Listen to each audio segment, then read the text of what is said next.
The Denver Council chamber fell silent as 7 pairs of ancient eyes fixed on the trembling Omega, standing alone in the center of the marble floor. Sarah Whitlock had never felt more isolated in her 19 years of life. The restraining order kept her 3 mates 20 feet away, forced to watch from behind a barrier of iron and silver, as the wolves who'd once rejected her now demanded her return. She could feel Cade, Kieran, and Callum through the bonds that connected their souls, feel their rage and terror and helpless fury as they were prevented from reaching her side. The chamber was everything designed to intimidate. Vaulted ceilings stretched 3 stories overhead, carved with the history of shifter law dating back centuries. Moonlight poured through a massive skylight, illuminating the crescent-shaped table where the council sat in judgment. 7 alphas from across the Rocky Mountain territories, each one radiating the kind of power that made lesser wolves submit without thought. And there across from her stood Marcus Caldwell. He looked exactly as she remembered. Tall, broad-shouldered, with the kind of classical features that would have been handsome if cruelty hadn't carved itself into every line of his face. 35 years old and alpha of the Silver Mist Pack in Wyoming, he wore his authority like armor. His 3 enforcers flanked him, massive men who'd grown up believing their alpha could do no wrong. Honored council. Marcus began, his voice carrying the practiced smoothness of someone accustomed to being obeyed. I come before you today to challenge an illegal bonding. 9 months ago, this Omega abandoned Silver Mist Pack. 3 months ago, while in a compromised state of heat-induced delirium, she was bonded to 3 alphas from Iron Ridge Pack without proper oversight or consent. Sarah's hands clenched at her sides. Every word was a lie wrapped in just enough truth to sound plausible. Elder Rothschild, the eldest of the council at 73, leaned forward. His silver hair gleamed in the moonlight, and his eyes, one brown, one blue, from heterochromia that marked him as moon-touched, studied her with uncomfortable intensity. The Omega may not speak until called to testify, he said, though his gaze had caught the way Sarah's lips parted in protest. Continue, Alpha Caldwell. Marcus smiled. It was the same smile he'd worn 9 months ago when he'd destroyed her life in front of her entire pack. Sarah Whitlock was born into Silver Mist Pack. He continued, pacing before the council like a lawyer making his case. Her family has been part of our pack for 6 generations. Despite her condition, we provided for her, protected her, gave her every opportunity to thrive within our community. Her condition. Her how? As if albinism was something shameful. When she came of age, Marcus went on, I offered her the honor of becoming my mate. I was willing to overlook her genetic abnormalities, her inability to shift her clear unsuitability for the role. But she refused my generous offer, and 6 months later, abandoned her pack, running to Thornhaven, Colorado. Behind the barrier, Cade's growl was audible even from 20 feet away. 3 months ago, Marcus continued, while in the grip of an unexpected heat cycle, she was found by 3 alpha triplets who work as paramedics. Rather than contacting her home pack, they took advantage of her compromised state to create an illegal bonding. He pulled out a folder, sliding it across the table. I have medical documentation showing Miss Whitlock has a history of unstable heat cycles. Her albinism affects her hormonal regulation. During such episodes, she cannot give informed consent. The bonding was coercion. I also have character witnesses, Marcus added, gesturing to the side entrance, including her own sister. The door opened and Sarah's heart cracked down the middle. Emma Whitlock walked in like she owned the chamber. 23 years old, beautiful in the way Sarah had never been, with normal brown hair and normal skin and normal eyes that shifted to wolf gold when she was angry. Miss Whitlock, Elder Chen said, her sharp features showing no emotion. You're here to testify about your sister's character. Yes, honored elder. Emma's voice was soft, almost sad. My sister has always been troubled. The albinism affected more than just her appearance. She was always seeking attention, always playing the victim, always claiming discrimination, when really the pack did everything possible to accommodate her limitations. Sarah's nails bit into her palms.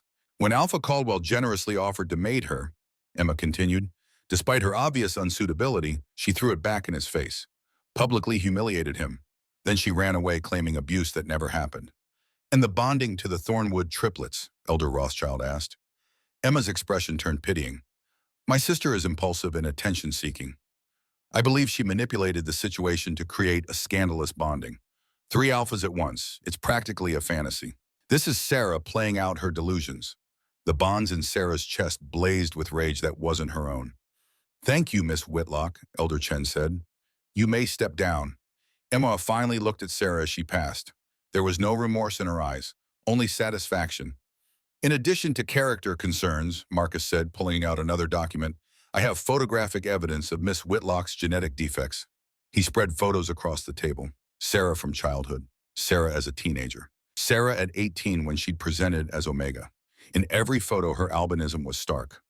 White hair that fell to her waist. Skin so pale it seemed translucent.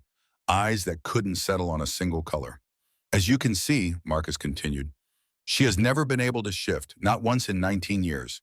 This is a fundamental genetic flaw that makes her unsuitable as a mate for any alpha, let alone 3 alphas of significant power. The Thornwood triplets are paramedics. Elder Navarro spoke for the first time, his deep voice carrying a New Mexico accent. Surely they had medical justification. They claim she was dying from breakthrough heat, Marcus said dismissively. But breakthrough heats are survivable with proper suppressants. They chose to bond her because they wanted to take advantage of a vulnerable Omega.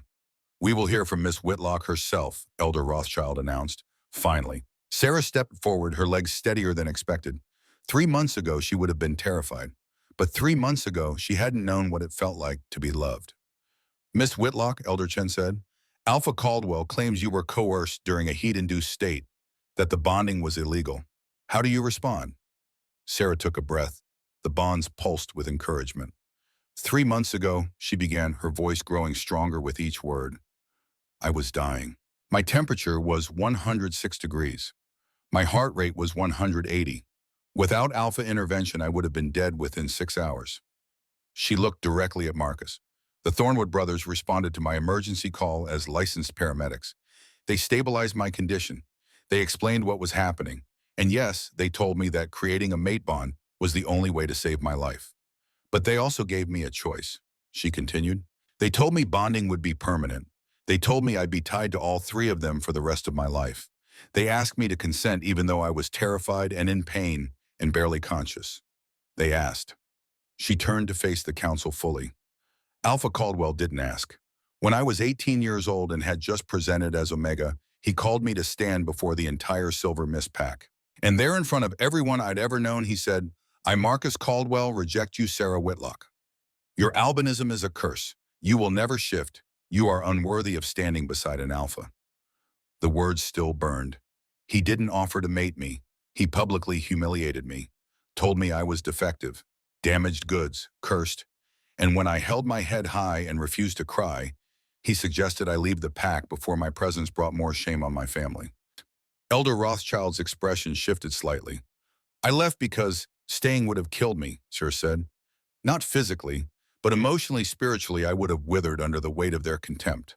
So I packed what little I owned, drove 6 hours to Thornhaven, and started building a life where people didn't look at me like I was something broken. And the bonding, Elder Navarro asked. The bonding saved my life, Sarah said simply. But more than that, it gave me back my soul. For the first time in 19 years, someone looked at me and saw something other than my albinism. They saw me, they valued me, they chose me. These are serious accusations, Elder Rothschild said. I have proof, a new voice called out. Every head turned to the side entrance, where Alpha Lyra Iron Ridge stood, her silver-streaked black hair pulled back in a severe bun. At 42, she commanded respect without saying a word. Honored elders, Lyra said, striding forward. I believe the council should see the full picture before making judgment. She placed a thick folder on the table. This contains 47 documented incidents of discrimination, harassment, and failure to protect that Sarah Whitlock experienced during her time in Silver Mist Pack. School records showing she was excluded from Pack education programs. Medical records showing she was denied standard Omega healthcare. Witness statements from Pack members who saw her being bullied and publicly humiliated. Elder Chen opened the folder, her eyes scanning with increasing focus. I also have testimony from Sarah's employer in Thornhaven, Lyra continued, from her landlord, from her neighbors, all stating that she was quiet, respectful, and hardworking. Does that sound like someone who's attention-seeking and manipulative? Marcus's jaw tightened. Alpha Iron Ridge, with all due respect, this Omega was part of my pack. I know her character better than strangers. You knew her well enough to publicly reject and humiliate her, Lyra said coldly. But you didn't know her well enough to recognize what she actually was. And what is that? Elder Rothschild asked. Lyra smiled sharp as broken glass. The medical expert I've brought can explain. Doctor, Elizabeth Torres, if you would. An elegant woman in her 50s stepped forward, her credentials as a shifter medical specialist preceding her. Honored elders, Dr. Torres began. I've reviewed Miss Whitlock's medical records. What she experienced was not a standard heat cycle. It was a breakthrough heat which occurs in approximately 0.03% of all omega presentations. She pulled up a tablet displaying medical data. Breakthrough heats happen when an omega's body recognizes its true mate or mates. The omega's biology produces hormone levels 10 to 15 times higher than normal cycles. Without alpha intervention, the mortality rate is 94% within 6 hours. The council leaned forward. The Thornwood brothers responded as licensed paramedics to a medical emergency. Dr. Torres continued. Their intervention followed proper protocol. They stabilized her temperature, administered hormone regulators, and initiated the bonding process. Because bonding was the only medical treatment that would save her life. But 3 alphas, Elder Navarro asked. For a breakthrough heat of this severity, yes, Dr. Torres confirmed. 1 alpha would have been insufficient. 2 might have worked, but would have risked shocking her system. 3 was the optimal number for safe stabilization. Marcus's expression was darkening. Furthermore, Dr. Torres added, I want to address the claim that Miss Whitlock has unstable heat cycles due to her albinism. That's medically false. Albinism does not affect hormonal regulation in shifters. What it does affect, however, is social standing. Omegas who are socially isolated and emotionally traumatized often develop irregular heat cycles as their bodies respond to chronic stress. She looked directly at Marcus. Sarah Whitlock's heat instability wasn't caused by genetics. It was caused by the abuse she suffered in Silver Mist Pack. The chamber erupted in growls from Marcus's side.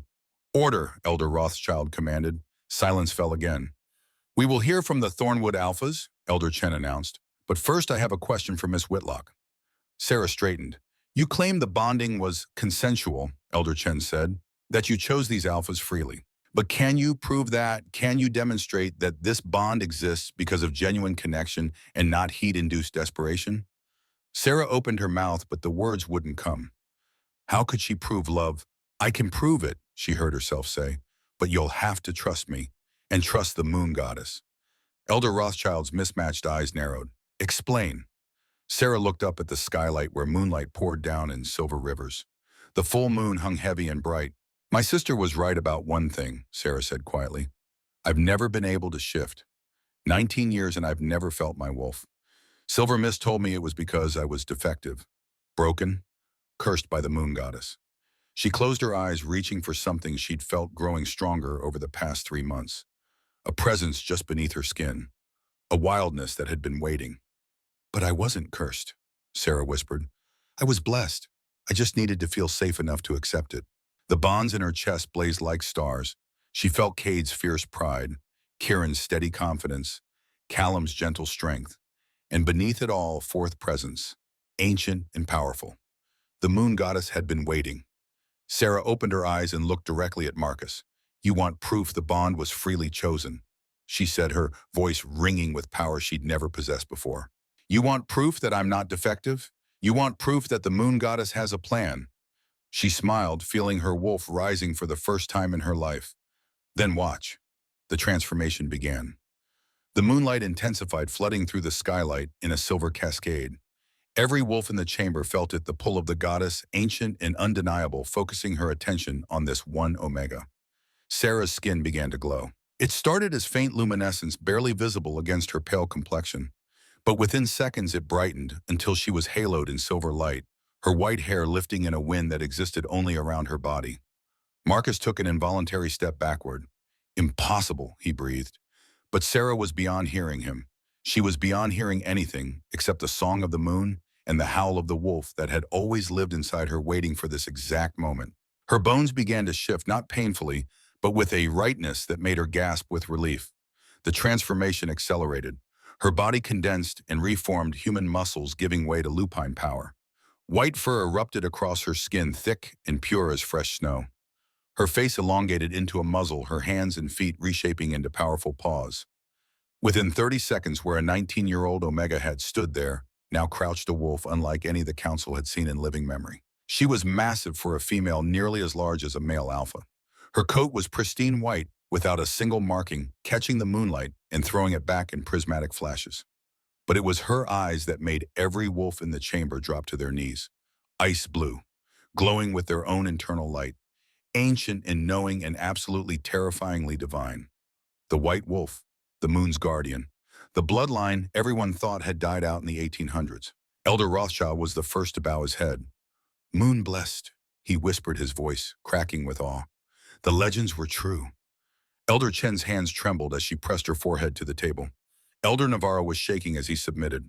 All 7 council members knelt. Lyra Ironridge knelt, tears streaming down her face. Dr. Torres knelt, her medical mind trying to process what her spiritual heart already knew. Even Marcus's 3 enforcers dropped to their knees. Only Marcus remained standing, his face twisted with denial and rage and fear. The White Wolf Sarah turned her glowing eyes to him. She didn't growl, didn't bare her teeth, simply looked at him with the weight of divine judgment, and Marcus Caldwell finally understood what he'd rejected 9 months ago. Not a defective Omega, a goddess-touched guardian. He fell to his knees.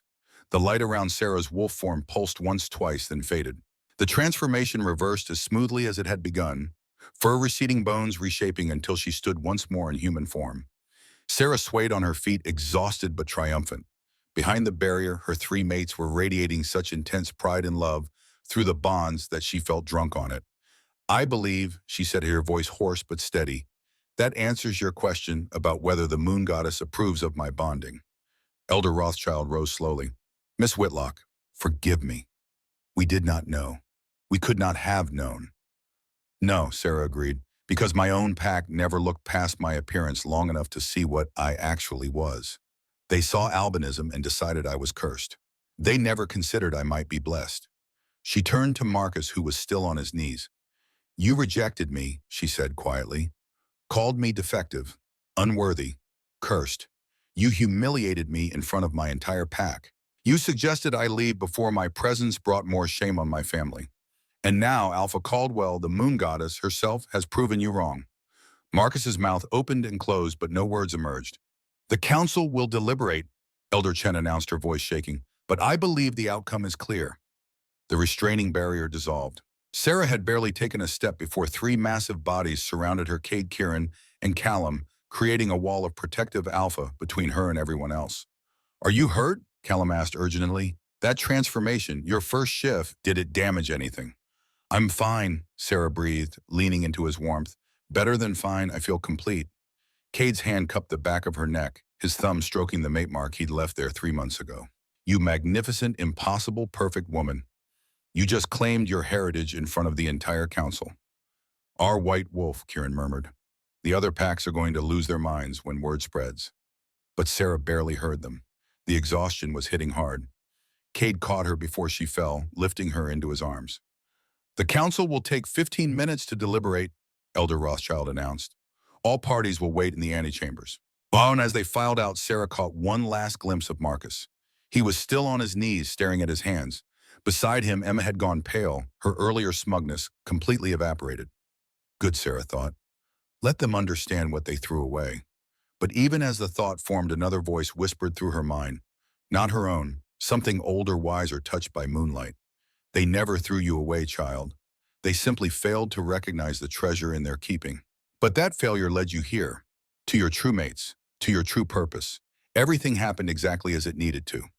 Sarah closed her eyes and let the voice fade, let her mates carry her to the antechamber. The Moon Goddess had spoken, and Sarah finally believed she'd been chosen for something greater. But how did she get here? How did a rejected Omega from Wyoming end up bonded to 3 Colorado Alphas and discovering divine heritage in a council chamber? The story had started 9 months ago on the worst night of her life. Sarah Whitlock stood in the center of the pack, gathering circles surrounded by 200 wolves who'd known her since birth. The autumn air was crisp with the promise of winter, carrying the scent of pine and wood smoke from the ceremonial bonfire. She had just turned 18 2 months ago, had presented as Omega 6 weeks after her birthday, and tonight Alpha Marcus Caldwell was going to make an announcement that would change everything. Marcus stood on the raised platform reserved for pack leadership, his broad shoulders silhouetted against the firelight. At 35, he was in his prime, powerful, wealthy, utterly certain of his superiority. Beside Sarah, her mother Clara Whitlock stood rigid with anticipation. Her father Thomas wore an expression of forced pride, and her sister Emma couldn't quite hide her satisfaction. They knew. They all knew. And none of them had warned her. Pack, Marcus called. I've called you here tonight for an important announcement regarding our newest Omega. 200 pairs of eyes fixed on Sarah. She felt her skin prickling with attention, felt her albinism marking her as different even in the darkness. Her white hair seemed to glow in the firelight. Sarah Whitlock presented as Omega 8 weeks ago, Marcus continued. As Alpha, it's my duty to ensure all Omegas in our pack are properly mated and protected. Sarah's stomach began to sink. Normally, Marcus said, his eyes finally settling on her. I would be honored to take such a responsibility. An Alpha's Omega is precious, a treasure to be cherished and protected above all else. The pause stretched too long, long enough for hope to flicker, long enough for her mother to inhale sharply. However, Marcus said, and that single word fell like an executioner's axe. I must be honest with this pack. I must be honest with myself, and I must be honest with Sarah. He descended from the platform, walking toward her with measured steps. You are kind, Marcus said, stopping 5 feet away. You are intelligent. You work hard. These are admirable qualities. Sarah's hands clenched at her sides. But you are also albino, Marcus continued. You cannot shift. In 18 years, you have never shown even the faintest sign of a wolf. Your appearance is unusual. Your genetics are clearly compromised. Her mother made a small sound of distress. I am alpha of one of the strongest packs in Wyoming, Marcus said. My mate will be Luna, will lead beside me, will represent Silver Mist to other packs, will bear my children and pass on bloodlines that have remained pure for centuries. He looked at her with something that might have been pity if it wasn't so clearly disdain. I cannot in good conscience saddle this pack with a Luna who cannot shift, who will produce children with uncertain genetics, who will be seen by other territories as evidence of Silver Mist's decline. The gathering was silent. Utterly, completely silent. Therefore, Marcus said, his voice ringing with a finality, I, Marcus Caldwell, Alpha of Silver Mist Pack, hereby reject you, Sarah Whitlock, as my potential mate. You are unworthy of standing beside an Alpha. Your albinism is a curse upon what should have been a blessing. And while I will allow you to remain in this pack out of respect for your family's history, I strongly suggest you consider whether your presence here serves anyone's best interest. The words landed like physical blows. Unworthy. Curse, consider whether your presence serves anyone's best interest. Sarah felt her world tilting. This was public rejection, formal and binding. Every wolf here would remember that their alpha had looked at her and found her so lacking, so defective, that he couldn't even pretend to consider her suitable. Her mother's hand flew to her mouth, tears already streaming. Her father looked away, and Emma was smiling, just slightly. Sarah wanted to cry, wanted to scream, wanted to shift into a wolf that didn't exist and run until she collapsed. But she was being watched by 200 wolves who already thought she was broken. She would not give them the satisfaction of seeing her shatter. So instead, Sarah Whitlock lifted her chin, met Marcus Caldwell's eyes, and said the only thing she could say that would let her leave this circle with any dignity at all. Thank you for your honesty, Alpha. I appreciate you not wasting my time with false hope. Her voice didn't shake, didn't crack, didn't betray the screaming agony in her chest. Marcus's eyes flickered with something, surprise maybe, or disappointment, that she hadn't collapsed sobbing. I'll be leaving Silver Mist Pack, Sarah continued, her words clear and steady. Not because you suggested it, but because I deserve to be somewhere. I'm valued for who I am, not pitied for who I'm not. She turned to her parents. Mother, Father, thank you for raising me. I'm sorry I was such a disappointment. Sarah, her mother began, but Sarah was already walking through the circle, through the gathered pack, through the territory she'd called home for 18 years. She walked with her head high and her shoulders back, refusing to run, refusing to show weakness. Behind her, she heard whispers starting.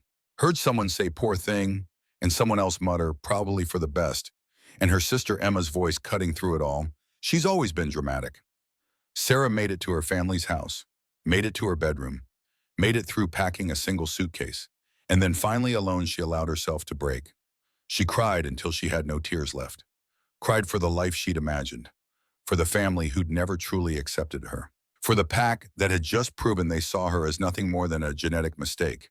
But Sarah Whitlock had always been a survivor, and survivors didn't stay broken forever. By dawn, she'd composed herself, had written a formal letter of pack departure, had loaded her car with everything she owned that fit in 3 boxes. Her parents didn't try to stop her, didn't come out to say goodbye. Through the window, she saw her mother crying in the kitchen, but Clara Whitlock didn't have the courage to choose her daughter over her pack's judgment. Emma came out just as Sarah was closing the trunk, running away. her sister asked, her pretty face arranged in false concern. Leaving, Sarah corrected. There's a difference. You're making a mistake, Emma said. Where are you going to go? Who's going to want a defective Omega who can't even shift? Sarah looked at her sister. This woman who shared her blood, but had never shared her loyalty, and felt something cold settle in her chest. I don't know who'll want me, Sarah said quietly, but I know it won't be anyone here. And that's enough. She got in her car, plugged Thornhaven, Colorado into her GPS, 6 hours away, far enough to start over. She wouldn't need to come back. Sarah drove through the dawn, leaving Silver Mist Pack behind, leaving her family behind, leaving everything familiar behind. And if she cried during that drive, well, no one was there to witness it. Thornhaven, Colorado welcomed her with autumn colors and crisp mountain air that tasted like freedom. The city was smaller than expected, maybe 15,000 humans and a few hundred shifters who'd chosen neutral territory over pack life. Perfect for someone who wanted to disappear. Sarah found a studio apartment in an older building near downtown. The landlord, Mrs. Rodriguez, didn't ask questions when Sarah paid 3 months' rent in cash. You running from something, honey? Mrs. Rodriguez asked anyway. Running towards something, Sarah corrected. I just don't know what yet. The apartment was tiny, 400 square feet with a bathroom barely large enough to turn around in, and a kitchenette consisting of a mini fridge hot plate and 3 feet of counter space. The sleeping area was separated from the living space by a folding screen. But it was hers. No pack politics, no family disappointment, no Alpha telling her she was unworthy. She found work within a week. Mountain View Books, an independent bookstore on Main Street run by an elderly human named George Patterson. He was 73, had owned the store for 40 years, and didn't care that Sarah was a shifter or albino. You know books? He asked during her interview. I love books, Sarah answered honestly. Good enough. You start Monday. The work was peaceful, shelving stock, helping customers find romance novels or thrillers or children's books. George let her work the afternoon shifts, which meant quiet hours and plenty of time to lose herself in stories. She made no friends, kept to herself, went to work, went home, repeated. On her days off, she explored Thornhaven's hiking trails, walking for hours through forests where no one could judge her. 6 months passed this way. 6 months of carefully constructed solitude. 6 months of healing from rejection, while building walls high enough that no one could hurt her again. And then came her 19th birthday. Sarah woke that morning with a strange feeling in her chest, like anticipation, like something was coming. She ignored it, attributing it to birthday melancholy, and went about her day as usual. Work, home, microwave dinner, reality TV that required no emotional investment. The heat hit at 11 p.m. One moment she was fine. The next, her skin was on fire, her body temperature spiking so fast she felt dizzy. She stumbled to the bathroom, turned on the cold shower, and stood under the spray fully clothed. It didn't help. The heat was coming from inside her. She'd had one heat before, uncomfortable, manageable with suppressants and a few days of isolation. But this was different. This was catastrophic. Sarah collapsed on her bathroom floor, the shower still running, and realized with crystalline clarity that she was dying. Her phone was in the living room. She crawled to it, her limbs shaking, her vision blurring. The screen swam in and out of focus. Call someone. Anyone. Help. Her fingers found the emergency number. 911. 911, what's your emergency? Heat, Sarah managed. Omega? Breakthrough heat. I can't. Temperature too high. I need. What's your address, ma'am? She rattled it off, muscle memory, functioning even as conscious thought fragmented. Help is coming. Stay on the line with me. What's your name? Sarah. Sarah Whitlock. Okay, Sarah. I'm dispatching a shifter medical response team. They're 5 minutes away. Can you get to your door? Unlock it for us. I'm off for the mission. 5 minutes felt like eternity. But Sarah crawled to her apartment door, managed to turn the deadbolt, and collapsed against the wall. Door's unlocked, she whispered. Good girl. They're coming. Just hold on. Through the haze of heat and pain, Sarah heard sirens, heard footsteps pounding up the stairs, heard her door open and voices, male voices, deep and urgent, calling her name. Sarah Whitlock, Shifter Medical. We're here to help. She forced her eyes open and looked up at the 3 massive alphas crowding into her tiny apartment. They were identical. Triplets. Dark hair, wolf-bright eyes that gleamed amber even in the dim light, shoulders broad enough to barely fit through her doorway. Late 20s, maybe early 30s. Professional demeanor. Paramedic uniforms. And they were staring at her like they'd just seen a ghost. White wolf, one of them breathed. Jesus Christ, she's a white wolf Omega. Temperature check, another said sharply, kneeling beside her. She's burning up. Temperature 106.2 degrees Fahrenheit. This is critical. The third was already pulling equipment from a medical bag. Breakthrough heat. Look at the pheromone output. Her body's calling for all three stopped simultaneously. Looked at each other, and Sarah saw the exact moment they realized what was happening. Mate, they said in unison. The word hung in the air, impossible and terrifying, and somehow inevitable. No, Sarah whispered. Not again. I can't do this again. But even as she protested, she felt it. The pull, the recognition. The bond that was already starting to form whether she wanted it or not. The one with a small scar through his left eyebrow leaned closer, his gaze intense. Listen to me very carefully. You're dying. Breakthrough heats have a 94% fatality rate without alpha intervention. We can save you, but you need to understand what that means. It means bonding, the second one said, his hair slightly longer than his brother's. Permanent bonding to all three of us. There's no other way to bring your heat down fast enough. The third, whose eyes held a strange gentleness, despite the urgency, added, We'll give you a choice, even now, even dying. We'll give you the choice, but Sarah, you need to choose quickly. Her mind was fracturing. Heat, death, bonding, three alphas, mates, forever. I don't even know your names, she heard herself say. The scarred one smiled grimly. I'm Cade Thornwood. This is Kieran. He gestured to the long-haired brother. And Callum, the gentle-eyed one. We're triplet alphas, paramedics, Iron Ridge pack, and if you let us, we're going to be your mates. Sarah looked at them, three strangers offering salvation at a price she wasn't sure she could pay. But the alternative was death. And Sarah Whitlock hadn't survived rejection and exile and 6 months of solitude just to die alone on her 19th birthday. Save me, she whispered. Please. The relief that flooded across all three faces was palpable. You won't regret this, Cade promised, already lifting her from the floor. I swear to the moon goddess you'll never regret choosing us. Cade Thornwood carried Sarah to the bed tucked in the corner of her studio like she was something infinitely precious and infinitely fragile. The mate bond that had sparked to life the moment their eyes met was growing stronger with every heartbeat. Sarah could feel it now, even through the haze of heat, three distinct presences pressing against her consciousness.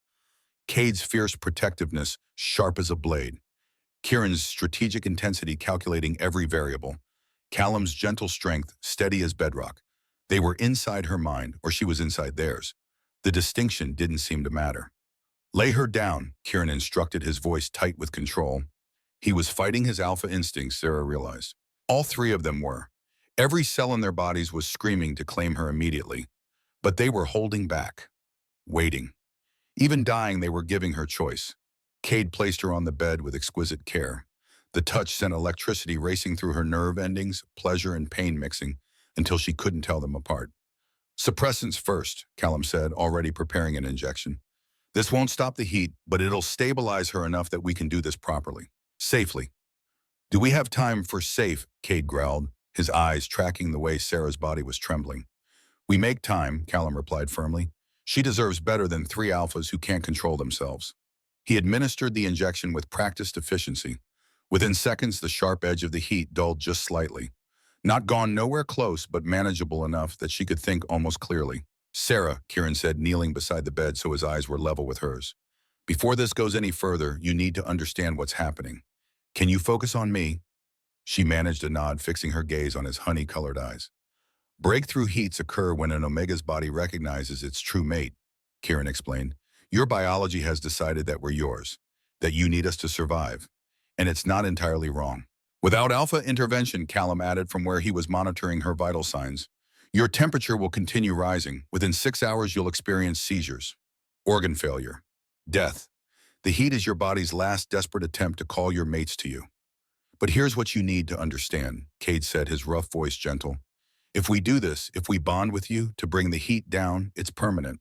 No dissolving a mate bond, no divorce, no walking away. You'll be tied to all three of us for the rest of your life. 3 of you, Sarah whispered. How does that even work? Triplet alphas are rare, Kieran said. Maybe 1 in every 10,000 births. When it happens, those alphas are meant to share a single omega. The bond is more stable that way, more balanced. One alpha provides protection, one provides strategy, one provides emotional grounding. Together we create a complete partnership. But finding the right omega is nearly impossible. Cade continued. The bond only forms with one specific person. We've been searching for 10 years. Since we presented as alphas at 18, we'd given up hope. And then we felt you, Callum finished softly. 5 blocks away, your heat calling to us. We knew immediately. Every instinct we possessed was screaming that you were ours. Sarah processed this through the fog. So this isn't random. This is fate. The moon goddess doesn't make mistakes, Kieran said. If she brought us together, it's because we're meant for each other. Even though I can't shift, Sarah heard herself ask, the old insecurity rising. Even though I'm albino defective. All 3 alphas growled simultaneously, the sound making her windows rattle. Stop, Cade interrupted, his voice rough with emotion. We've told you this before and we'll keep telling you until you believe it. You are blessed, Sarah. Chosen. The goddess marked you for a reason. The fact that you haven't shifted yet doesn't mean you can't, Callum added. Some wolves only shift when they feel truly safe. There's nothing wrong with you. And even if you never shift, Kieran said, absolutely certain, you're still ours. Still perfect. Still exactly what we've been searching for our entire adult lives. Tears pricked at Sarah's eyes, but they weren't from pain. For the first time in her 19 years, someone was looking at her albinism and seeing something other than a flaw. I'm scared, she admitted. I just got rejected 9 months ago. Publicly humiliated. Told I was unworthy. And now you're saying I'm supposed to bond with 3 alphas I met 20 minutes ago. How do I know this is real? You don't, Cade said with brutal honesty. You have to take a leap of faith. Trust that the goddess knows what she's doing. Trust that we'll spend the rest of our lives proving we're worthy of you. We can give you our credentials, Kieran offered, pulling out his paramedic license. Show you we're legitimate, licensed medical professionals. We have jobs, homes a pack that will vouch for us. We're not going to hurt you. But ultimately, Callum said gently, you have to decide if you trust us. Trust yourself. Trust the bond that's already forming. Sarah looked at each of them in turn. Cade with his scarred eyebrow and fierce protectiveness. Kieran with his longer hair and strategic mind. Callum with his gentle eyes and healer's touch. Through the partial bond already forming, she could sense their emotions. They weren't lying, weren't manipulating. They genuinely believed she was their mate, genuinely wanted to save her, genuinely saw her as something precious. And the alternative was death. If I do this, Sarah said slowly, I need promises. Things that make this feel less like coercion. Anything, all 3 said immediately. No permanent marks without my consent. I know bonding requires some marking, but I want control over where and when. Agreed, Kieran said, already documenting this on his phone. What else? If the heat breaks and I'm thinking clearly, I want the option to not continue the physical relationship. I know the bond will be permanent, but I don't want to be forced into intimacy. I don't want... Callum's expression softened. Sarah, we would never force you. Heat or no heat, bond or no bond. Consent matters. Always. Good, she whispered. Then I agree. Help me. Save me. Bond with me. The relief that flooded through all 3 of them was palpable. Thank you. Cade breathed, his forehead pressing against hers for just a moment. Thank you for trusting us. We won't let you down. Kieran was already moving into planning mode. Callum monitored her vitals throughout. If her temperature spikes above 107, we stop immediately. Cade, you go first. Your bond with her is strongest right now. I'll go second, then Callum. We space it out to avoid shocking her system. Understood. Both brothers confirmed. Cade's hands were already on her, removing her sweat-soaked clothing with surprising gentleness. Tell me if anything hurts. Tell me if you need me to stop. Your comfort matters more than speed. Sarah nodded, unable to form words as his hands mapped her body. She'd never been touched like this before. Never been naked in front of anyone. Never been this vulnerable. Virgin, Callum confirmed quietly, his medical scan, picking up what Sarah's inexperience made obvious. We'll be extra careful. Beautiful, Cade growled, his wolf-bright gaze tracking over her pale skin, her white hair spread across the pillow, her body trembling with heat and nerves and need. Absolutely perfect. He stripped off his own shirt, revealing a body carved from years of physical labor. Broad shoulders, defined muscles, skin marked with scars. Sarah's breath caught. He was magnificent. They all were. Can I kiss you? Cade asked, hovering above her, but not touching, still giving her the choice. Yes, she breathed. The first brush of his lips against hers was gentle, exploratory. When she made a small sound of pleasure, his control cracked slightly, the kiss deepening until she was drowning in sensation. He tasted like winter wind and dark coffee, and something indefinably him. His tongue traced the seam of her lips requesting entrance, and she granted it without thought. When he finally pulled back, they were both breathing hard. More, he asked. More, Sarah confirmed, surprised by how much she meant it. His hands began their exploration in earnest, tracing her collarbones, cupping her wrists, thumbs, brushing over nipples that hardened immediately. Each caress was reverent, worshipful. So responsive, he murmured. So perfect for us. Behind him, Kieran and Callum watched with barely restrained hunger. The bonds between all four of them pulsed with shared sensation. Cade's mouth moved to her neck, kissing and nipping at the sensitive skin. His teeth grazed her pulse point, where a mate mark would eventually go, but he didn't bite. Not yet. Touch me, Sarah found herself whispering. Please, I know what you need, Cade assured her, his hand sliding down her stomach between her thighs, finding the evidence of her arousal. Jesus, you're already so wet for us. His fingers were skilled, finding her most sensitive spot and circling it with exactly the right pressure. Pleasure sparked through her nervous system, building faster than she'd ever experienced. That's it, Cade encouraged as she arched into his touch. Let go. Let me make you feel good. He worked her expertly, reading every gasp and moan to adjust his technique. When he slid one finger inside her, carefully testing her readiness, she cried out. Hurts, he asked, immediately freezing. No, she panted. Feels different. Strange but good. He added a second finger, stretching her, gently preparing her body. His thumb continued its maddening circles, building the pressure until she thought she might shatter. Come for me. Cade commanded, his voice dropping to alpha timbre that demanded obedience. Let me feel you fall apart. The orgasm hit her like lightning, pleasure crashing through her system in waves that seemed endless. She screamed, her body convulsing around his fingers. Through the bond, she felt Cade's savage satisfaction, felt Kieran's answering hunger, felt Callum's gentle pride. Good girl, Cade praised as she came down from the high. So beautiful when you come. Can't wait to see that again. Sarah's temperature had dropped slightly. Callum's device confirmed it, but the heat was far from broken. Ready for the next part? Cade asked, his body positioned between her thighs, his considerable length pressing against her entrance. Fear spiked through her. He was large. She was virgin. This was going to hurt. I'll go slow, he promised, reading her hesitation. So slow. Tell me if it's too much and I'll stop. I swear it. She nodded, trusting him. He entered her in increments. An inch, a pause, another inch, another pause, giving her body time to adjust. His jaw was clenched tight with the effort of holding back. But he didn't rush. He went slow, patient, careful. When he was finally seated fully inside her, they both groaned. She felt impossibly full, stretched beyond what she thought possible, connected to him in the most intimate way imaginable. Okay, he managed through gritted teeth. Okay, she confirmed, though tears leaked from her eyes. He wiped them away with surprising tenderness. The first time is always difficult, but I promise it gets better. Trust me. I trust you, Sarah whispered and meant it. Cade began to move, slow, shallow thrusts that let her body adjust. Each movement sent sparks of sensation through her, not quite pleasure, yet but not quite pain either. Something building. That's it, he encouraged as she started moving with him, finding a rhythm.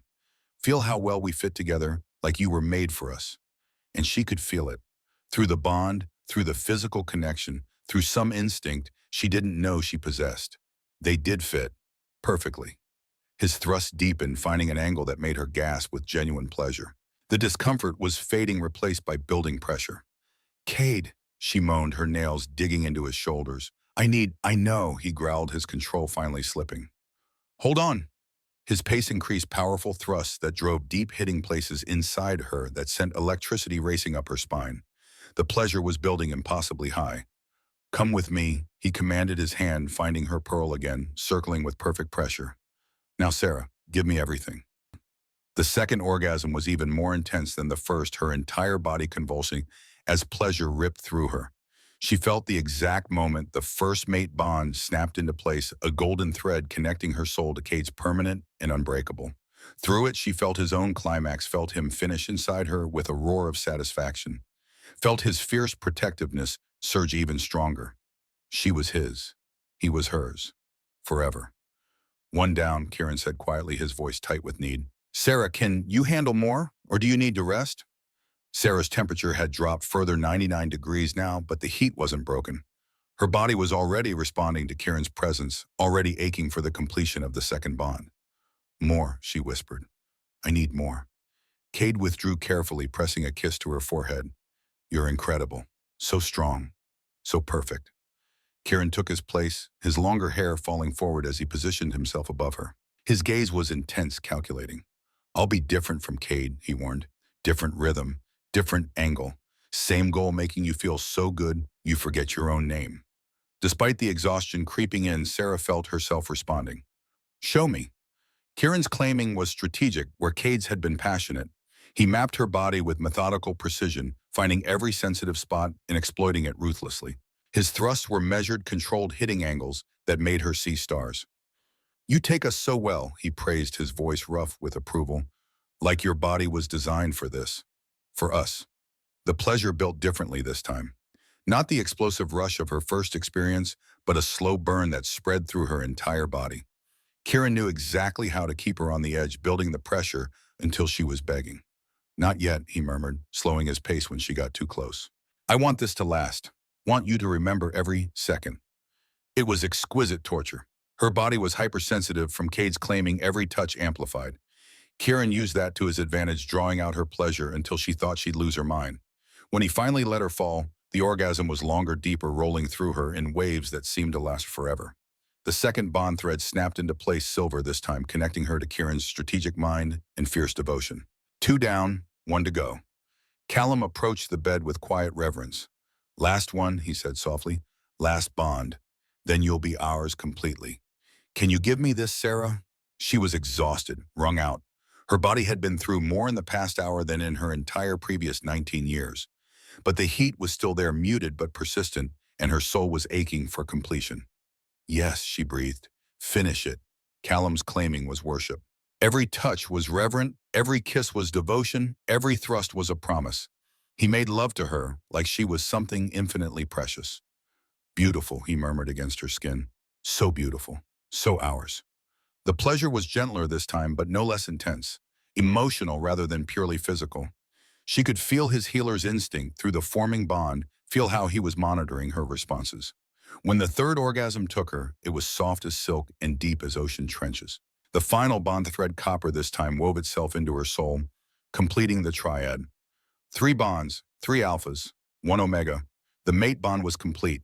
Sarah's heat broke immediately, her temperature dropping to a normal 98.6. The desperate ache faded, replaced by bone-deep satisfaction and exhaustion, so profound she could barely keep her eyes open. Sleep, Callum murmured, withdrawing carefully and pulling her into his arms. You're safe now. We've got you. Cade and Kieran arranged themselves on either side, creating a protective barrier of alpha bodies. Sarah was surrounded by them, their scents mixing into something that smelled like home, their bonds humming with contentment in her chest. What happens now, she managed to whisper before sleep claimed her. Now, Cade said softly, stroking her white hair, you're ours, and we spend the rest of our lives making sure you never doubt that choice. Sarah's eyes closed.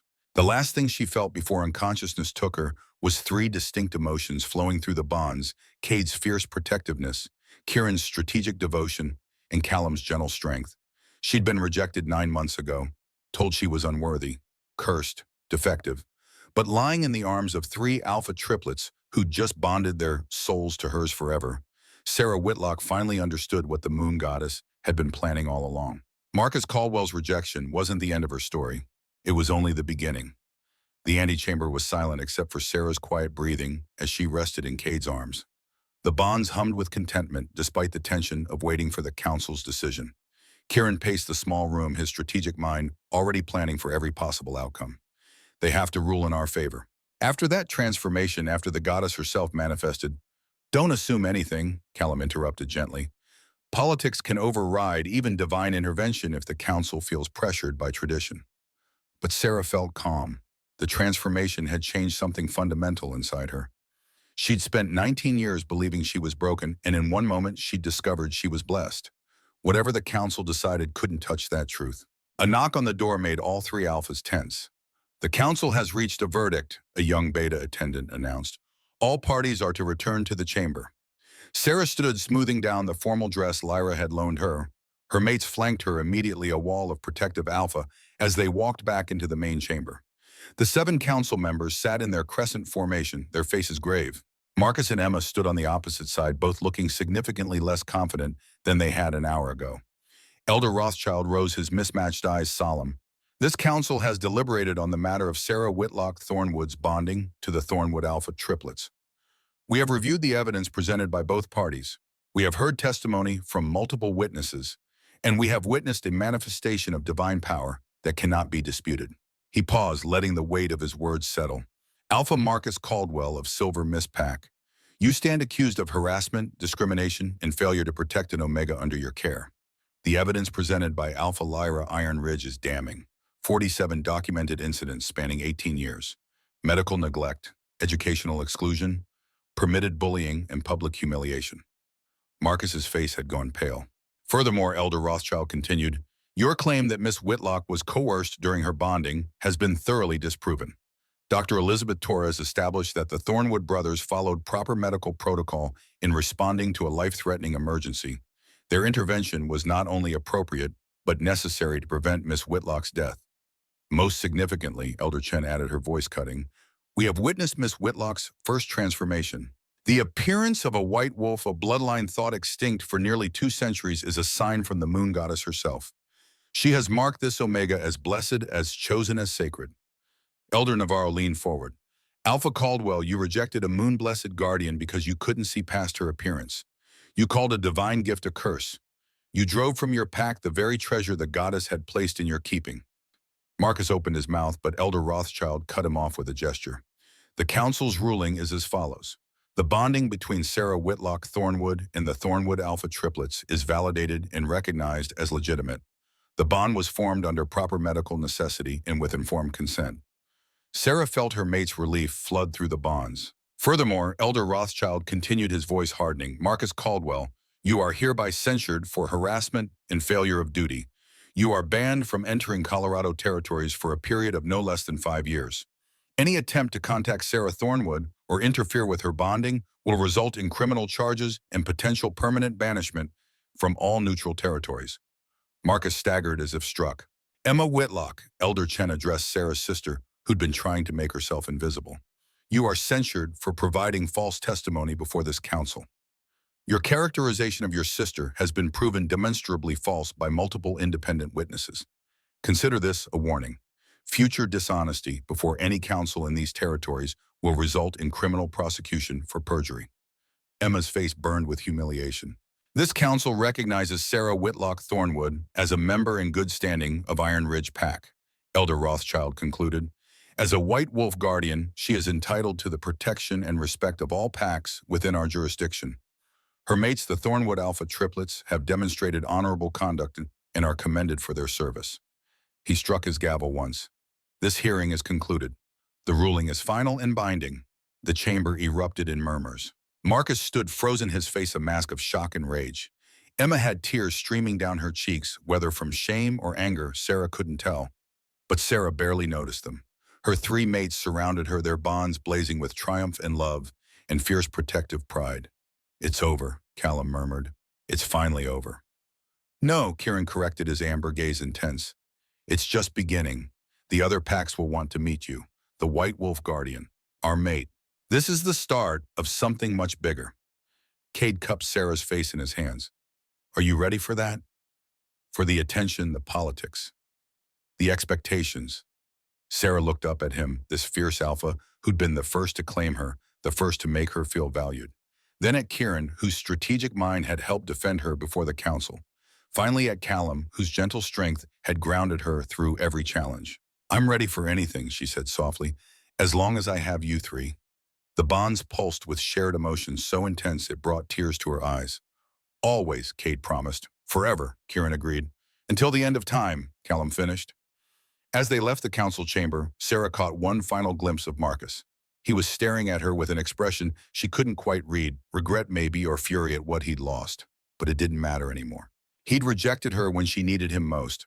But that rejection had led her to 3 alphas who valued her for exactly who she was, who saw her albinism as a blessing, not a curse, who'd fought for her, protected her, chosen her.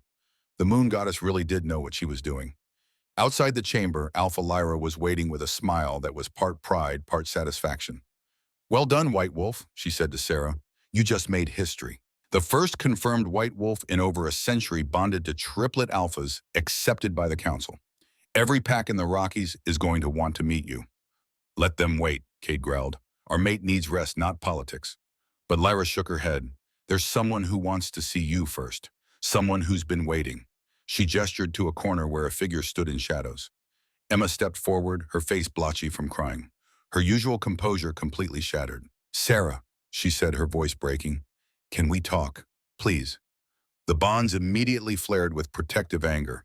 All three alphas moved to block Emma's approach, but Sarah put a hand on Cade's arm. It's okay, she said quietly. Let her speak. Emma took a shaky breath. I'm so sorry for everything, for testifying against you. For all the years I treated you like you were something to be ashamed of, for not defending you when Marcus rejected you, for telling him where to find you in Thornhaven. Tears streamed freely now. I was jealous, so jealous. You were different, and that made you special, and I hated that I was just normal, just average. So I tore you down every chance I got because it made me feel better about myself. She looked at Sarah with raw honesty.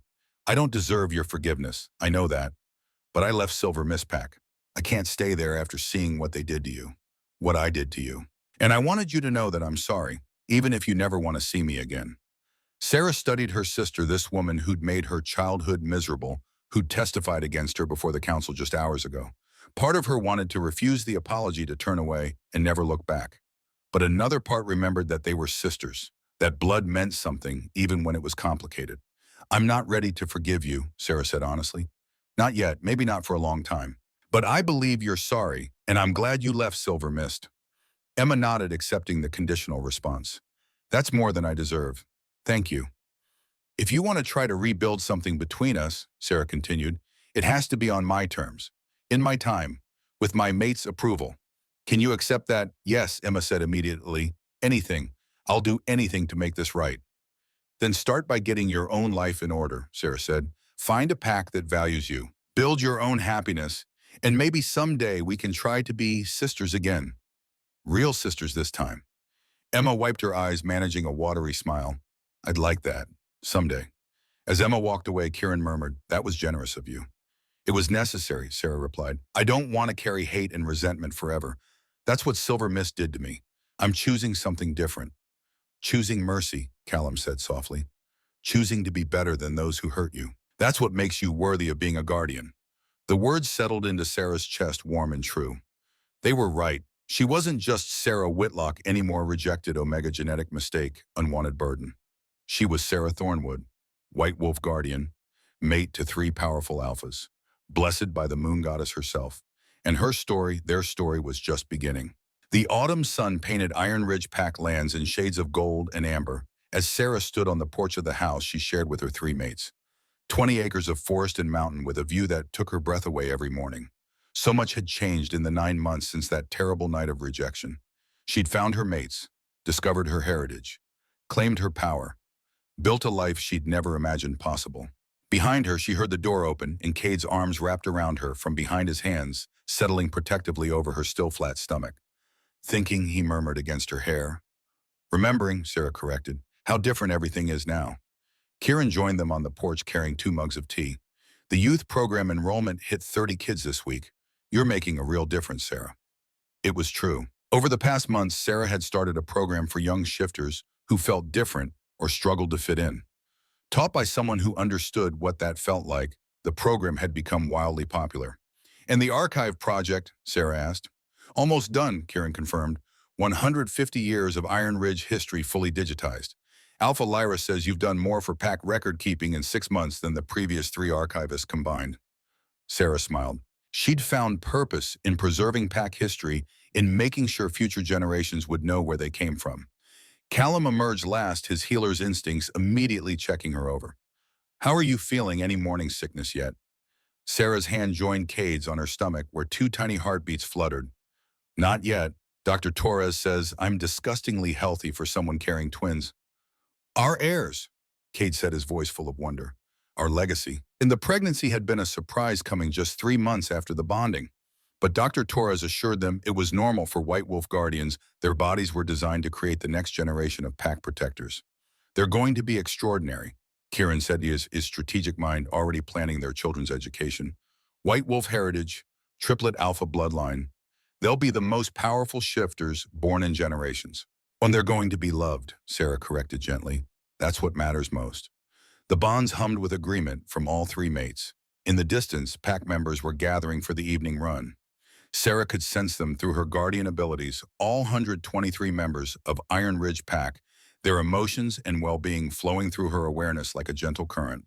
She'd saved 4 pack members in the past 6 months, sensed a child who'd fallen into a ravine during a storm, felt an elderly wolf's heart attack before anyone else knew something was wrong, detected an intruder on packlands before they could do harm. The White Wolf Guardian wasn't just a title, it was a responsibility she'd embraced fully. Ready for the pack meeting, Callum asked.